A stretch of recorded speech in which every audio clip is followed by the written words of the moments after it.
টালা থানার ওসি এবং সন্দীপ ঘোষ এই দুজন গ্রেপ্তার হয়েছে। সন্দীপ ঘোষ আগেই গ্রেপ্তার ছিল, কিন্তু সেটা করাপশনের মামলায় ছিল, দুর্নীতির মামলায় ছিল।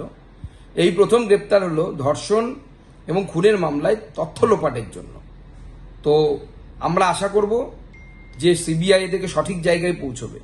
কিন্তু একটা থানার ওসি বা একটা কলেজের প্রিন্সিপাল তারা শুধু এই নিজের বুদ্ধিতে এই কাজ করতে পারে না। বিশেষ করে এই যে ওসি চিঠি লিখেছিলেন যে আমি বলছি আপনারা পোস্টমর্টমটা করুন, যখন ডাক্তার ম্যাডামরা নোট দিয়েছিলেন ম্যাডাম যে এই রাত্রিবেলা পোস্টমর্টম করা যায় না, এর জন্য স্পেশাল দরকার, পারমিশন দরকার, তখন সেই থানার ওসি একবার অর্ডার দিয়েছিল। এবার থানার ওসির পক্ষে সেটা সম্ভব নয়, উপর থেকে নিশ্চয়ই কারো নির্দেশ ছিল।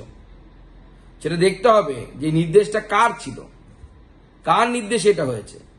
এবং আমার বিশ্বাস যে এই গ্রেপ্তার সবে শুরু হয়েছে, 1 দিয়ে কাউন্টিং শুরু হলো, 2 হলো, অপেক্ষা করুন, আরো যাবে, লম্বা হবে লাইন।